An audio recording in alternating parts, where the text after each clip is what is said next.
اللہ کی بے شمار رحمتیں ہوں صحابہ کرام پر، تابعین، تبع تابعین، ائمہ کرام اور علماء امت پر۔ حمد و صلات کے بعد قرآن پاک میں سے کچھ حصہ آپ کے سامنے تلاوت کیا ہے۔ اس میں اللہ تعالیٰ نے حضرت ابراہیم علیہ السلام کی ایک عظیم قربانی کا ذکر فرمایا ہے۔ بڑی تفصیل کے ساتھ اللہ نے بیان فرمایا کہ ابراہیم علیہ السلام خواب دیکھتے ہیں کہ خواب میں وہ اپنے بیٹے اسماعیل علیہ السلام کو ذبح کر رہے ہیں۔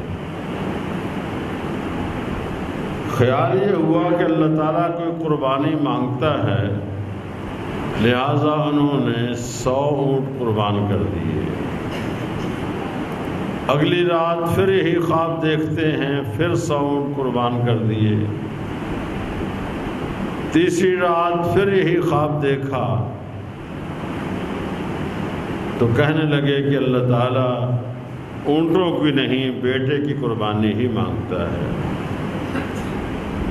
لہٰذا اپنے بیٹے سے فرمانے لگے، یا بنیا انی اری فی المنام انی اذبحک فانظر ماذا تری۔ حوصلہ کر کے، جرأت کر کے اپنے بیٹے کو فرمانے لگے کہ اے بیٹے، میں خواب میں یہ دیکھتا ہوں کہ آپ کو ذبح کر رہا ہوں، بتاؤ تمہاری کیا رائے ہے؟ قال یا ابت افعل ما تؤمر ستجدنی ان شاء اللہ من الصابرین۔ وفا شعار بیٹے نے کہا کہ اے والد محترم، جو حکم دیا گیا ہے وہ کر گزریے، آپ مجھے صبر کرنے والوں میں سے پائیں گے۔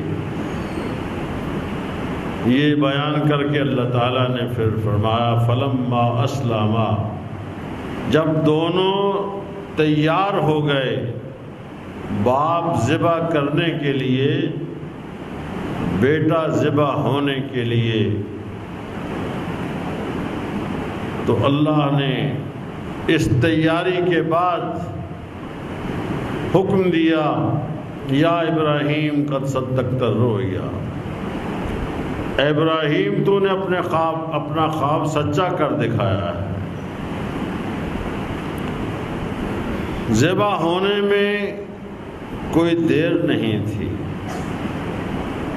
نہ ذبح کرنے میں کوئی ہچکچاہٹ تھی، مگر اللہ نے امتحان لیا، وہ امتحان میں پورے اترے۔ اس امتحان کے کامیاب ہونے کے بعد اللہ تعالیٰ نے اسے رہتی دنیا تک کے لیے یادگار بنا دیا۔ رسول اللہ صلی اللہ علیہ وسلم سے صحابہ کرام نے عرض کیا، ما هذه الاضاحی یا رسول اللہ صلی اللہ علیہ وسلم، کہ یہ قربانیاں کیا چیز ہیں، کیوں ہم قربانی کرتے ہیں؟ آپ نے فرمایا سنت ابیکم ابراہیم، یہ تمہارے باپ ابراہیم علیہ السلام کی سنت ہے۔ اس سنت کو اللہ تعالیٰ نے ہر سال حج کے موقع پر عید الاضحیٰ کے روز قربانی کی صورت میں زندہ رکھا اور قیامت تک زندہ رہے گی۔ اور اس ارشاد کے مطابق کہ جب کوئی کسی نیک کام کا آغاز کرتا ہے، جب تک لوگ اس کام کو کرتے رہتے ہیں، اس کا ثواب آغاز کرنے والے کو ملتا رہتا ہے۔ اور اگر کوئی بری چیز ایجاد کر دے، کسی بدعت کو رواج دے دے، جتنے بھی لوگ اس بدعت پر عمل کریں گے، اس کا گناہ ابتدا کرنے والے کو برابر ملتا رہے گا۔ اس مناسبت سے جہاں جہاں پوری کائنات میں قربانی ہوتی ہے، اس کا ثواب ابراہیم علیہ السلام کو بھی پہنچتا ہے۔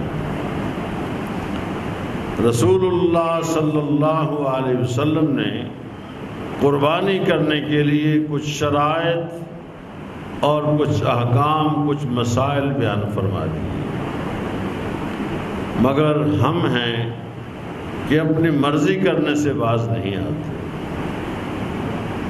جو کام رسول اللہ صلی اللہ علیہ وسلم نے نہیں کیا، ہم اگر کریں گے تو وہ سنت نہیں بن سکتی، نہ اس پر ثواب ملے گا۔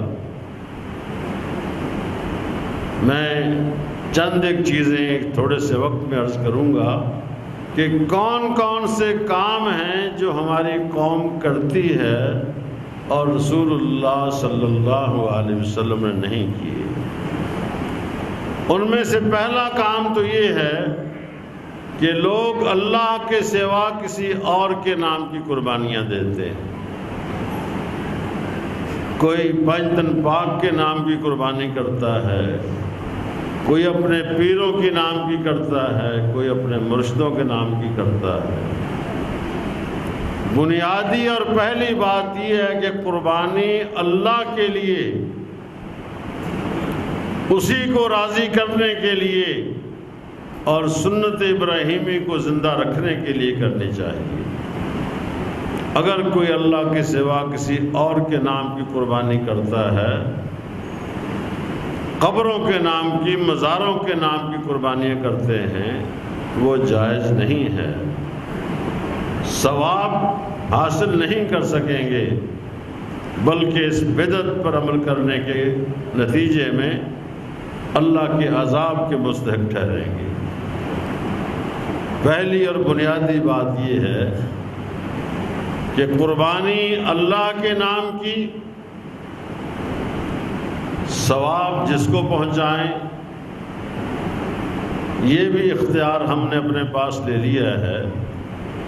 حالانکہ کسی بھی عمل کا ثواب ہم نہیں پہنچا سکتے، خواہ وہ مردوں کو قرآن بخشنا ہو، خواہ قربانی کرنی ہو، اس لیے کہ ثواب پہنچانا یہ اللہ کا کام ہے۔ ہم کوئی نیک کام کر کے دعا کر سکتے ہیں، اللہ سے التجا کر سکتے ہیں، لیکن یہ کہنا کہ قرآن پڑھ کے یا قربانی کر کے میری ملک کر دو، میں آگے اس کو اللہ کے پاس پہنچا دوں گا، یہ دھوکہ ہے۔ آج کتنے لوگ ایسے ہیں جو مردے بخشوانے کے لیے قرآن پڑھوا کر اپنے پیش امام کے سپرد کرتے ہیں، وہ آگے پہنچاتا ہے۔ یہ خود ساختہ فعل ہے۔ اللہ تعالیٰ ہر ایک کی سنتا ہے۔ والدین کے لیے تو یہ کہنے کی بھی ضرورت نہیں ہوتی کہ اس کا ثواب ان کو مل جائے، اس لیے کہ اولاد کا ہر نیک عمل والدین کے لیے صدقہ جاریہ ہے۔ ایسے ہی قربانی والدین کی طرف سے، فوت شدگان کی طرف سے اس نیت سے کی جائے کہ ہماری طرف سے یہ صدقہ ہے، خیرات ہے، اللہ تعالیٰ اسے قبول کر لے، اس حد تک تو جائز ہے۔ لیکن یہ کہنا کہ قربانی فلاں کے نام کی ہے، ہم قربانی اس لیے نہیں کر رہے کہ ہمارے وسائل کم ہیں، مردوں کے لیے ہم ایک قربانی کر رہے ہیں، یہ درست نہیں ہے۔ فوت شدگان کو ایک قربانی میں اس وقت شامل کیا جا سکتا ہے جب زندوں کی طرف سے ایک اور قربانی کی جا رہی ہو، یعنی دو قربانیاں کرنے والا ایک قربانی اپنے اور اپنے زندہ افراد کی طرف سے کر رہا ہے، دوسری قربانی کا ثواب کے لیے اپنے فوت شدگان کی طرف سے کر دے تو کوئی حرج کی بات نہیں ہے۔ ان کے لیے کر لینا، فوت شدگان کے لیے اور اپنے لیے نہ کرنا، یہ درست نہیں ہے۔ ایسے ایک اور لوگوں میں ہے کہ جس کا عقیقہ کیا ہوا ہے وہ قربانی کرے، جس کا عقیقہ نہیں وہ قربانی نہیں کر سکتا۔ یہ بھی خود ساختہ بات ہے، کسی روایت میں، کسی حدیث میں، کسی کتاب میں یہ بات نہیں ملتی کہ جس کا عقیقہ ہے وہی قربانی کر سکتا ہے۔ عقیقہ الگ ایک مسئلہ ہے، وہ بھی ایک قربانی ہے اور خیرات ہے، صدقات میں شامل ہے۔ عقیقہ ضرور کرنا چاہیے، اس کے متعلق انشاءاللہ پھر کسی وقت عرض کروں گا۔ اگر وسائل نہیں ہیں یا حالات نے اجازت نہیں دی، مثلا بچہ پیدا ہوا، ساتھ ہی دوسرے دن یا اسی دن گھر کا کوئی بزرگ فوت ہو گیا، تو پھر عقیقے کو مؤخر کر دیا جاتا ہے۔ تو اگر حالات ایسے ہو جائیں یا وسائل نہیں ہیں، عقیقہ نہیں ہو سکا، تو یہ الگ معاملہ ہے۔ قربانی کرنے میں عقیقہ نہ ہونا رکاوٹ نہیں ہے، لہذا اگر وسائل ہیں، قربانی کرنے کی ہمت ہے تو قربانی کر دیجئے۔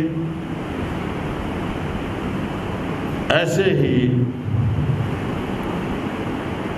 قربانی کے بارے میں یہ تاثر دیا جاتا ہے کہ اسی کی قبول ہوگی جو نماز پڑھتا ہے، روزے رکھتا ہے۔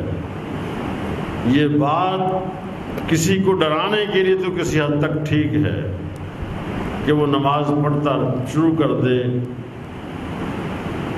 روزے رکھے، دیگر نیک اعمال کرے، لیکن یہ ایک مستقل عبادت ہے، اس کا دوسری عبادتوں کے ساتھ کوئی تعلق نہیں۔ جتنا کوئی کام کرے گا اسے اتنا ثواب مل جائے گا، لہذا قربانی کرنے والے پر لازم تو ہے کہ وہ نماز پڑھے اور ان ایام میں حجامت کرانے سے بھی گریز کرے، لیکن قربانی کرنے کی شرائط میں یہ چیز شامل نہیں ہے۔ پھر قربانی کے گوشت کی تقسیم میں بھی ہم اپنی مرضی کرتے ہیں، کہیں یہ نہیں لکھا ہوا کہ قربانی کے جانور کے 3 حصے کیے جائیں، گوشت کے 3 حصے کیے جائیں، ایک حصہ خود کھائیں، ایک رشتہ داروں کو دیں، ایک مانگنے والوں کو دیں۔ یہ خود ساختہ عمل ہے، کہیں سے ثابت نہیں۔ اللہ نے جو تعلیم دی وہ یہ ہے فَكُلُوا مِنْهَا، اس سے خود کھاؤ۔ وَأَطْعِمُوا الْقَانِعَ، انہیں بھی کھلاؤ جو قناعت کر کے گھر میں بیٹھے ہیں، جنہوں نے قربانی نہیں کی انہیں بھی پہنچاؤ۔ وَالْمُعْتَرَّ، اور جو مانگنے کے لیے آتے ہیں ان کو بھی دو۔ یہ 3 حصے دار جو بنا دیے گئے، اس میں کہیں نہیں کہا کہ اس قربانی کے گوشت کے 3 حصے کیے جائیں، بلکہ شریعت نے اجازت دی ہے اگر گھر میں ضرورت زیادہ ہے، افراد خانہ زیادہ ہیں، تو زیادہ حصہ گھر میں رکھ لیں۔ کوشش کریں کہ ان لوگوں تک پہنچائیں جو قربانی نہیں کر پاتے، لیکن اگر گھر میں ضرورت ہے تو گھر میں رکھ سکتے ہیں، مگر اسے فریز کر کے رکھنا اور کئی مہینے تک کھاتے رہنا یہ درست نہیں ہے۔ اپنی ضرورت کے لیے کھائیں، تقسیم کریں، مانگنے والوں کو بھی دیں، یقیناً اللہ تعالیٰ اسے پسند فرمائے گا۔ لیکن ہمارے ہاں تقسیم میں بھی ڈنڈی ماری جاتی ہے، بکرے کی رانیں اپنے رشتہ داروں کی طرف بھیج دی جاتی ہیں، میرے بکرے کی ران آپ کے گھر، آپ کے بکرے کی ران میرے گھر، یہ درست نہیں ہے۔ گائے کا حصہ ہو یا گائے یا بکرے چھترے کا گوشت ہو، اس کو مکمل طور پر کاٹیں پیس کر کے ٹکڑے کر کے خلط ملط کریں، اس میں سے خود بھی کھائیں، دوستوں کو بھی دیں، رشتہ داروں کو بھی دیں اور مانگنے والوں کو بھی دیں۔ یہ نہیں کہ اچھا گوشت فریج میں پہنچ گیا، جو پسلیاں اور ہڈیاں ہیں وہ تقسیم کر دیں، یہ درست نہیں ہے۔ اپنی خواہش کو کسی موقع پر تو چھوڑ دینا چاہیے۔ قربانی کے جانور کے بارے میں نے عرض کیا تھا کہ صحت مند ہونا چاہیے اور کم از کم اس کی عمر اتنی ہو کہ اس کے دودھ کے دانت گر کر جوانی کے دانت نکل آئے۔ رسول اللہ صلی اللہ علیہ وسلم نے فرمایا لا تذبحوا الا مسنہ، دوندے جانور کے علاوہ ذبح نہ کرو، الا ان تعثر علیکم، ہاں اگر کوئی مشکل پیش آ جائے، جانور میسر نہیں ہے، فتذبحوا جزعۃ من الضأن، تو بھیڑ کا 6 مہینے کا بچہ بھی جو عمر کے لحاظ سے 6 مہینے کا ہے لیکن قد کاٹ اچھا ہے، اسے بھی ذبح کیا جا سکتا ہے، وہ مجبوری کی صورت میں۔ مجبوری بھی آپ نے بیان فرما دی کہ آپ عید الاضحیٰ کی نماز پڑھانے کے لیے عیدگاہ کی طرف تشریف لے جا رہے تھے، راستے میں کسی گھر کے پاس سے گزر ہوا تو آپ نے دیکھا کہ گھر سے خون آلود پانی باہر نکلا ہوا ہے، اس کے نشانات موجود تھے۔ آپ رک گئے، گھر والے کو بلا کر پوچھا یہ کیا معاملہ ہے؟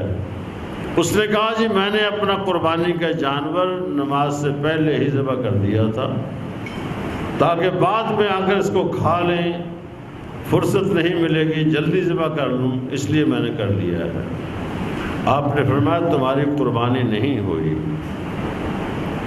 عید الاضحیٰ کی نماز کے بعد جانور ذبح کیا جائے تو قربانی ہوتی ہے۔ ہمارے ہاں بعض لوگ قربانی کے لیے عید کی نماز کا انتظار نہیں کرتے، اس قدر عجلت پسند ہیں کہ نمازیں وہ اپنے محلے کی مسجد میں پڑھیں گے، لیکن عید کی نماز اخبار میں تلاش کر کے کہاں سب سے پہلے ہوتی ہے وہاں پڑھیں گے جا کر تاکہ جلدی جا کر قربانی کر لیں۔ یہ درست نہیں ہے۔ ٹھیک ہے انہوں نے عید کی نماز پڑھ لی ہے، لیکن اپنے محلے کی مسجد کو چھوڑ کر جانا، محلے کی عیدگاہ کو چھوڑ کر اس لیے جانا کہ وہاں جلدی قربانی کرنے کے لیے عید سے جلدی فارغ ہو جائیں گے، یہ نیت میں فطور ہے، بات درست نہیں ہے۔ عید کی نماز کے بعد قربانی کرنی چاہیے، پہلے کی ہوئی قربانی کو رسول اللہ صلی اللہ علیہ وسلم نے قبول نہیں فرمایا۔ اسے کہا کہ اور جانور ذبح کر، کہنے لگا جی میرے پاس تو کوئی اور جانور نہیں ہے گھر میں، نہ اتنے وسائل ہیں کہ میں اور جانور خرید سکوں۔ تو آپ نے فرمایا کہ کرنی تمہیں پڑے گی دوسری قربانی کہ تم نے پہلا جانور اپنا ذبح کر لیا ہے عید سے پہلے۔ اس نے کہا جی میرے پاس پھر ایک بھیڑ کا بچہ ہے 6 مہینے کا، موٹا تازہ ہے، دیکھنے میں 1 سال کا معلوم ہوتا ہے۔ تو آپ نے فرمایا ٹھیک ہے تم ذبح کر دو۔ پھر آپ نے رولنگ دے دی کہ اگر مشکل پیش آ جائے تو پھر تم بھیڑ کا بچہ 6 مہینے کا بھی ذبح کر لو۔ آج کے دور میں کوئی مشکل نہیں ہے، منڈیاں لگی ہوئی ہیں، اپنا من پسند جانور آپ خرید سکتے ہیں، وسائل بھی اللہ نے دے رکھے ہیں، لہذا دوندے کے سوا جانور ذبح نہیں کرنا چاہیے۔ بعض لوگ پکا کھیرا کہہ کر کہتے ہیں جی بھائی کھیرا ہے دوندا ہونے والا ہے، یہ جھوٹ ہے، دھوکہ ہے۔ مسنہ وہ ہوتا ہے جس کے دودھ کے اگلے 2 دانت نکل جائیں اور جوانی کے دانت باہر نظر آنے لگ جائیں، خواہ اس کی جڑیں ہی نکلی ہوں تب بھی وہ جانور ٹھیک ہوگا۔ بعض لوگ دوندا کرنے کے لیے دودھ کے دانت توڑ دیتے ہیں، لوگ سمجھتے ہیں کہ جانور نے دانت گرا دیے ہیں بھی دوندا ہو چکا ہے، لیکن فطرت کا تقاضا یہ ہے کہ اوپر والے دانت تب گرتے ہیں جب نیچے سے اس کی جڑیں نکل آئیں. جب دانت نظر آ جائیں بڑے دودھ کے گرنے کے بعد تب وہ جانور دھوندا ہوگا. جانوروں کی مختلف قسمیں ہیں، مختلف کیفیتیں ہیں، علاقائی اعتبار سے بھی اس میں فرق ہوتا ہے. کوئی جانور 2 سال کا ہو کر دھوندا ہوتا ہے، کوئی 1.5 سال کا جو ہوتا ہے. لہذا قسم کے لحاظ سے، موسم کے لحاظ سے اس میں فرق ہو سکتا ہے. اس اختلاف کو مٹانے کے لیے رسول اللہ صلی اللہ علیہ وسلم نے ایسی پختہ علامت بیان فرما دی کہ منہ پکڑ کے دیکھے دودھ کے دانت گرا چکا ہے، جوانی کے دانت آ چکے ہیں تو وہ دھوندا ہے. اور اگر اس نے دانت نہیں گرائے تو وپاری کچھ بھی کہتا رہے کہ گھر میں پیدا ہوا، ہمارے گھر کا جانور ہے، اس کے ایک دن ہم نے گنا ہوا ہے، عمر پوری ہو چکی ہے، مگر وہ قربانی کے لائق نہیں ہے.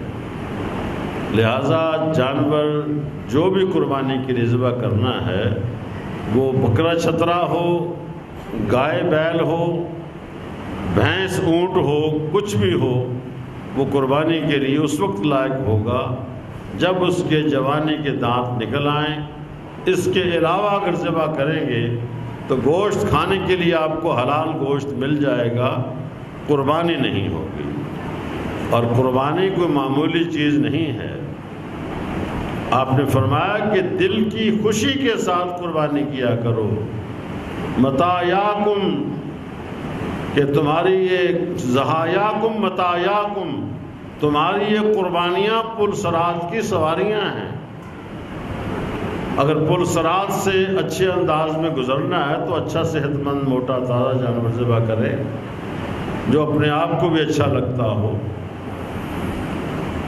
اور جانور، قربانی کے جانور کے متعلق آپ نے فرمایا قیامت کے روز یہ جانور اپنے سینگوں، کھروں، بال اور کھال کے ساتھ آئیں گے. اس طرح آنے کا مطلب یہ نہیں کہ وہ فزیکلی وہاں آئیں گے.